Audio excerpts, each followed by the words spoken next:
তিনি ভোট চাইবার নামে মানুষের কাছে গিয়ে পৌঁছানোর চেষ্টা করছেন। মোদী সাহেব এসে ভিলকির রাজনীতি শুরু করেছেন পশ্চিমবঙ্গে। তিনি যখন পশ্চিমবঙ্গের কোন উন্নয়ন করেননি, পশ্চিমবঙ্গের 100 দিনের টাকা আটকে রেখেছেন, আবাস যোজনার টাকা আটকে রেখেছেন, প্রধানমন্ত্রী সড়ক যোজনার টাকা আটকে রেখেছেন, উত্তর না থাকায় তাই তিনি পশ্চিমবঙ্গের মুখ্যমন্ত্রীকে দিদি বলে কটাক্ষ করার মধ্য দিয়ে ভেলকিবাজের রাজনীতি করছেন কেন্দ্রের প্রধানমন্ত্রী মোদী সাহেব।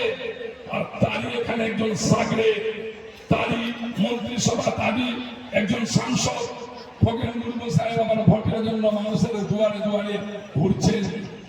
আপনাদেরকে ঠিক করতে হবে, এরকম একটা বেঈমান মানুষ যারা মানুষের কোনো কাজ করেনি, যারা চোর হিসাবে লুকিয়ে বেরিয়েছে মানুষের কাজ না করে, যে বেঈমান চোর বিশ্বাসঘাতক ফকির মুর্মুকে আগামী দিন আমরা ভোটটা দিব।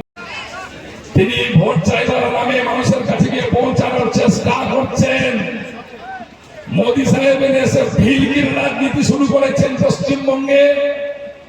তিনি যখন পশ্চিমবঙ্গের কোন উন্নয়ন করেননি, পশ্চিমবঙ্গের 100 দিনের টাকা আটকে রেখেছেন, আবাস যোজনার টাকা আটকে রেখেছেন, প্রধানমন্ত্রী সড়ক যোজনার টাকা আটকে রেখেছেন, উত্তর না থাকায় তাই তিনি পশ্চিমবঙ্গের মুখ্যমন্ত্রীকে দিদি বলে কটাক্ষ করার মধ্য দিয়ে ভেলকিবাজের রাজনীতি করছেন কেন্দ্রের প্রধানমন্ত্রী মোদী সাহেব। আর তারই এখানে একজন সাগরে, তারই মন্ত্রিসভা, তারই একজন সাংসদ ফকির মুর্মু সাহেব আমার ভোটের জন্য মানুষের দুয়ারে দুয়ারে ঘুরছেন।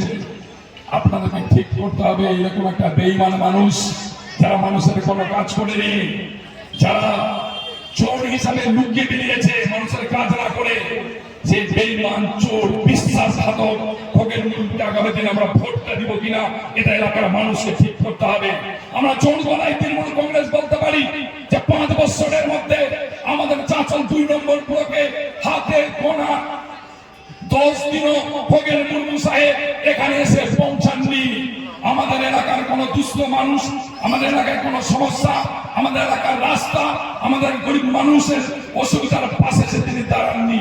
তাহলে কেন তিনি আজকের দিনে দাঁড়িয়ে মানুষকে ঠকার চেষ্টা করছেন? কেন মানুষের সামনে ভুল বুঝিয়ে মানুষকে ভুল বুঝানোর চেষ্টা করছেন?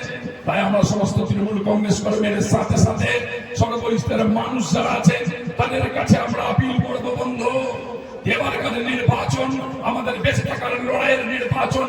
এবারকার নির্বাচন বেকার যুবক কাজ পাবে কিনা তার নির্বাচন। এবারকার নির্বাচন কন্যাশ্রীর টাকা পাবেন ঠিক থাকবে না তার নির্বাচন। এবারকার নির্বাচন লক্ষ্মীর ভান্ডারের টাকা মুখ্যমন্ত্রী মমতা ব্যানার্জি প্রতি মাসে মাসে যেভাবে দিচ্ছেন সে টাকা আপনাকে দিতে পারবেন কিনা তার নির্বাচন। একদিকে উন্নয়নের নির্বাচন আর অন্যদিকে ঠকবাজদের বেঈমানির চোরদের নির্বাচন। আমাদেরকে ঠিক করতে হবে আমরা কোন পাল্লায় দাঁড়াবো।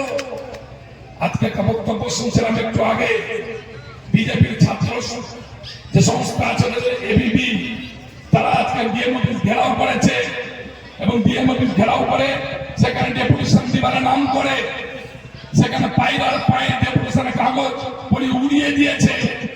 প্রমাণ করছে তারা যে কাল থেকে পশ্চিমবঙ্গে মোদীর কোন স্থান নেই, পশ্চিমবঙ্গে বিজেপির কোন স্থান নেই, পশ্চিমবঙ্গের তাই বিজেপিকে পায়রার পায়ে দিয়ে উড়িয়ে দিচ্ছে। অশ্রাব্য ভাষায়, অকথ্য ভাষায় প্রধানমন্ত্রী থেকে শুরু